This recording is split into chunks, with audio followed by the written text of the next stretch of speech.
I had a friend who was a trader at a bank. One time I asked him if they use any types of indicators and he said yes, moving average. I asked him about the type of the moving average that they use and he said exponential moving average. And then I asked if they use any special settings for the EMA and he said yes, EMAs with length of 5, 13, 89 and 233. I said okay, so you use Fibonacci numbers. He said no, this is not just Fibonacci numbers, this is Fibonacci prime. First time hearing about Fibonacci prime, so I had to search and then I found out that they are Fibonacci numbers that are also prime numbers. My friend didn't explain to me how they use it for trading or on what time frame they use it, so I had to test it by myself and see how we can use the EMAs with Fibonacci prime numbers for trading. Before I add the exponential moving averages, if you like my contents, please support the channel by liking the video and subscribing to my channel if you haven't subscribed yet. Alright, let's add the moving averages. Here we click on indicators and we search ribbon. We add this one, moving average ribbon, and by the help of this indicator we have 4 moving averages on our chart and we need to give them the special settings to these moving averages. So here we go to the settings of the indicator and here for moving average type we set EMA for them,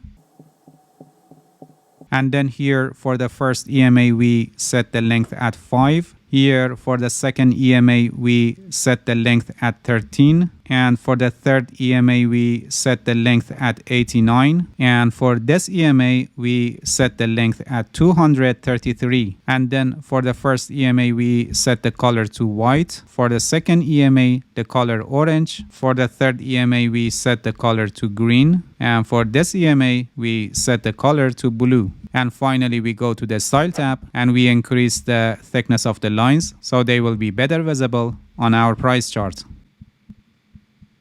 Alright, we're done with the settings of these exponential moving averages, and now let me teach you how you can trade and find accurate buy-sell signals based on these moving averages. But before that, I'm proud to announce that recently I published a book, The Art of Price Action Trading, which is a complete guide to price action analysis. The link is in the description and you can get it later if you want to master price action trading. Alright, getting back to our trading strategy, as you can see, we have 4 moving averages on the chart. This blue line here is an EMA with length of 233. The green line here is an EMA with length of 89. The orange line is an EMA with length of 13. And the white line is an EMA with length of 5. The blue line can be used for trend identification in a long-term perspective. And in the trading strategy that I want to explain, we want to focus on midterm trend. So let's go to the settings of the indicator, and here in the inputs tab we turn off this moving average because we're not going to use it in our trading strategy. But in case if you want to align your trading entries with long-term trend of the market and you need long-term trend identification in your trading strategy, you can have the EMA with length of 233 on your chart and use it. So here in this trading strategy, we're going to use this green line for trend identification, midterm trend identification, and we're going to use this orange line and this white line and also price action concept for finding trading opportunities. Let me teach you how you can do it.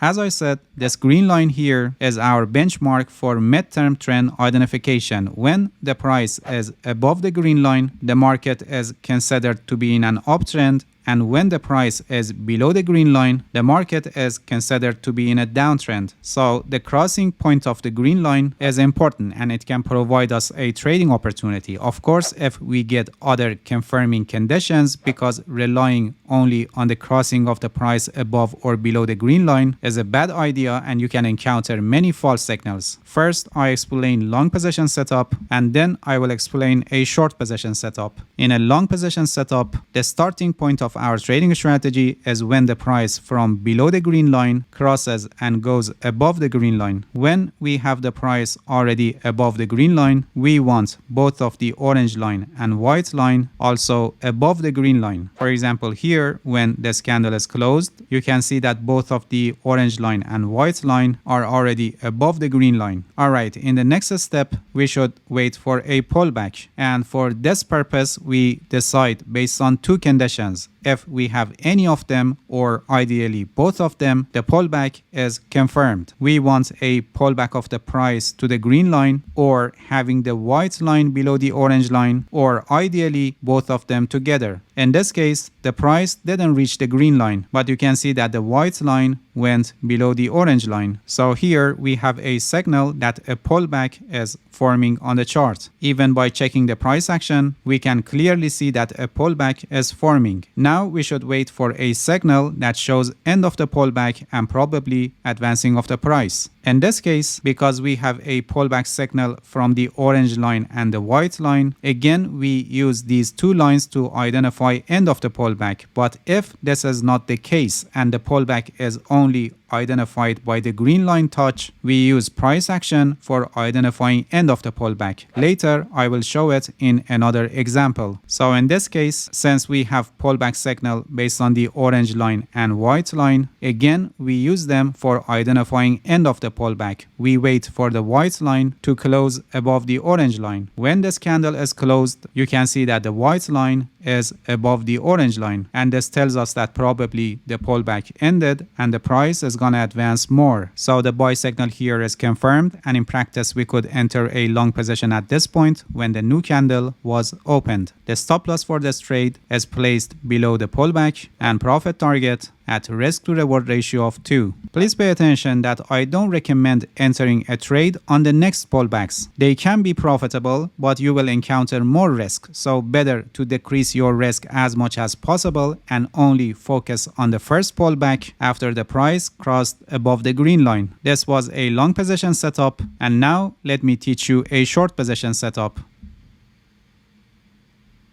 For a short position setup, we want the price from above the green line to cross and go below the green line. And then we want both of the orange line and white line also below the green line. This will help us to filter the situations where the price becomes choppy around the green line. For example, here you can see that the price went below the green line, but before having both of the orange line and white line also below the green line, you can see that again the price went above the green line. Again here you can see that the price went below the green line, and now both of the orange line and white line are also below the green line. In the next step, we should wait for a pullback. It can be either having the price touching the green line or white line going above the orange line, or ideally both of them together, which is the case here. In the next step, we want a signal that shows that probably the pullback ended and the price is going to decline more. In this example, because we had a pullback signal from the orange line and white line, so again we use them to identify end of the pullback. We wait for the white line to cross below the orange line. In case if you're unsure about the crossing and you feel it is not clearly crossed below the orange line, you can wait one more candle to be sure about the crossing of the white line below the orange line. So here the sell signal is confirmed, and in practice we could enter a short position at this point with the stop loss above the pullback and profit target at risk to reward ratio of 2. Similarly here, it is better not to enter in the next pullbacks within the downtrend and only focus on the first pullback, so your risk will be minimized. Alright, as I mentioned earlier, there are cases that we have pullback signal based on price action, not based on orange line and white line, like this example here. You can see that the price from above the green line crossed and went below the green line, and here both of the orange line and white line are also below the green line, and now we should wait for a pullback. You can see that we have pullback of the price to the green line, but the white line didn't go above the orange line. So in the next step, to identify end of the pullback, we use price action. When the price goes for a pullback within a downtrend, here a swing low is created. In the case of uptrend, it will be swing high. Here, this swing low is a potential support level, and the price may get difficulty to pass this potential support level. So here we mark the low and we wait for a candle to be closed below this level. You can see that it happened here, and this candle is closed below this level. So the sell signal here is confirmed, and in practice we could enter a short position at this point with the stop loss above the pullback and profit target at risk to reward ratio of 2. Please pay attention that although this trading strategy is very accurate and we have 3 layers of confirmation that helps us to filter many of the false signals, especially during range market, but it doesn't mean you will not have false signals. No, this is not possible, and there is no trading strategy with guaranteed signals. Losing positions are always part of the game, and you need to manage your risk properly. There is a risk management strategy that is called 1% rule, and it's one of the best risk management strategies that you can use. I have a complete guide on this. The link is also placed in the description, and I highly recommend you to watch it, because without a proper risk management strategy, you cannot become a consistently profitable trader. Alright, that's it. Thank you for watching this video. If you have any questions, feel free to ask and leave a comment for me. I'll answer your questions as soon as possible. If you haven't subscribed to my channel, please subscribe and hit the bell so you get the notifications of my new videos. See you guys in next video, and good luck with your trading.